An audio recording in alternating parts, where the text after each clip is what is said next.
Actually একটা basic জিনিস হচ্ছে ডিফেন্সে যে আর্মি যদি আপনি একটা ব্যাটালিয়নকে অ্যাটাক করতে চান তাহলে আপনার 3টা ব্যাটালিয়ন লাগবে, তার মানে আপনার 1:3 ফোর্স লাগবে। এখন বাংলাদেশে আছে 10টা ডিভিশন, এই 10টা ডিভিশন মানে ইন্ডিয়াকে 30টা ডিভিশন আনতে হবে। এখানে 30টা ডিভিশন মানে 10টা কোর আনতে হবে। 10টা কোর কি ওদের আছে? ইস্টার্ন কমান্ডে যদি ওয়েস্টার্ন সেক্টর থেকে যদি ইস্টার্ন সেক্টরে যদি নিয়ে আসে, পাকিস্তান তো দখল করে নিয়ে চলে যাবে, দিল্লি চলে আসবে পাকিস্তান। যদি লাদাখের থেকে আনে, নর্দার্ন কোর থেকে যদি আনে তাহলে লাদাখ চলে যাবে। যদি ইস্ট থেকে নিয়ে আসে তাহলে অরুণাচল, 7 সিস্টার সব চলে যাবে ওদের। সুতরাং ইন্ডিয়াকে যদি কোনো যুদ্ধ করতে হয় ওদেরকে eastern sector, western sector, Northern sector সমস্ত কিছু সামলে নিয়ে তারপরে বাংলাদেশের সাথে যুদ্ধ করতে হবে। এই ট্রুপস ইন্ডিয়ার নাই, সেই জন্য ইন্ডিয়া কোনো দিনই বাংলাদেশকে অ্যাটাক করবে না। আর ওরা জানে যে বাংলাদেশে অ্যাটাক করলে হয়তো ওভাররান করে যেতে পারবে 2-4-5 দিনের ভিতরে, কিন্তু সাস্টেন করতে পারবে না।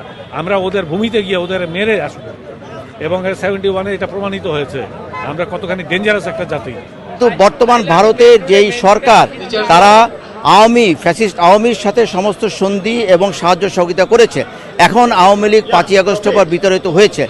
এখন বন্ধুরাষ্ট্র ভারতের প্রতি আমাদের অনুরোধ, আমাদের আওয়ামী লীগের না, আমরা এখন জনগণ আছি, জনগণের সাথে আপনারা সম্পর্ক করেন, জনগণকে সহায়তা দেন।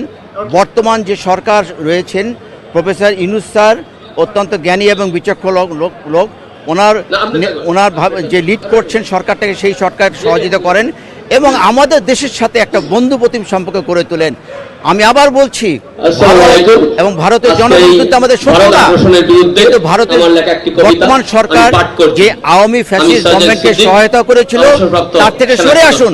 ভারতের যে অপচেষ্টা বাংলাদেশকে অস্থিতিশীল করা, সেটা কখনোই প্রাক্তন সেনাবাহিনীর সদস্যরা জনগণকে সাথে নিয়ে হতে দেবে না। ভারতের খুব ইচ্ছা বাংলাদেশকে অস্থিতিশীল করে শেখ হাসিনাকে এই দেশে আবার প্রতিষ্ঠিত করা। আমি একটা প্রস্তাব দিচ্ছি আমার ভারতীয় বন্ধুদের জন্য, আপনাদের যদি এত ইচ্ছা থাকে শেখ হাসিনাকে এখানে রাজনীতিতে আবার প্রতিষ্ঠিত করবেন, তাকে আমি দাওয়াত দিচ্ছি ঢাকায় আসার জন্যে।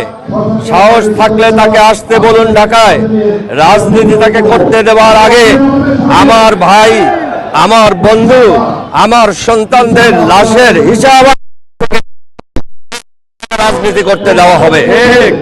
তিনি যতগুলি খুন করেছেন এই বাংলাদেশে, তার কোনোটাই বিচার সম্পূর্ণ না হওয়া পর্যন্ত বাংলাদেশের আপামর জনসাধারণ এবং প্রাক্তন সেনা সদস্যরা তাকে রাজনীতির ধারে কাছে ঘেঁষতে দেবে না।